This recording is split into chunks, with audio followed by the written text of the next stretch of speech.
ఇప్పుడు మనం ఈ చూసిన హార్ట్ ప్రాబ్లమ్స్ కి కారణాలు ఏంటంటే రిస్క్ ఫ్యాక్టర్స్ అంటామండి. ఇవి మనం సింపుల్ గా చూసుకుంటే రెండు విధాలుగా డివైడ్ చేసుకోవచ్చు. ఒకటి మోడిఫైబుల్, రెండు నాన్ మోడిఫైబుల్. మోడిఫైబుల్ అంటే మనం మార్చుకోవచ్చు, రెండు నాన్ మోడిఫైబుల్ మన చేతిలో లేనివి.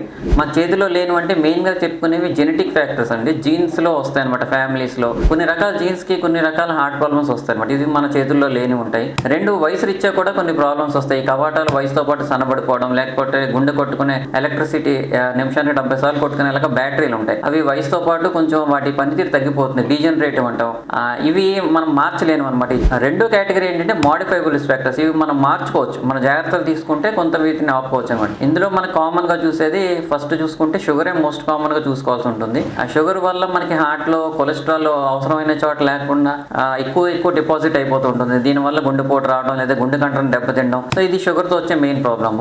రెండోది బీపీ వల్ల ఏంటంటే కండరాలు గట్టిపడిపోతూ ఉంటాయి. ఆ రక్త పైపులు కూడా గట్టిపడిపోయి సరిగ్గా రక్త సరఫరా అవ్వక దీనివల్ల కూడా గుండెపోటు రావడం, గుండె ఫెయిల్ అవడం, ఇవి రెండో రకం ప్రాబ్లమ్స్ అవుతాయి. మూడోది సిగరెట్ స్మోకింగ్ అలవాట్లు, సిగరెట్, మందు, వీటి వల్ల కూడా మనకి ఏంటంటే సిగరెట్ స్మోకింగ్ డైరెక్ట్ గా కానీ ఇండైరెక్ట్ గా కానీ చాలా ఇబ్బందులే తీసుకొస్తుంది గుండెకి. నాలుగోది ఇంకా థైరాయిడ్ ప్రాబ్లమ్. ఇవన్నీ కూడా మనకి రిస్క్ ఫ్యాక్టర్స్ కింద తీసుకోవచ్చు.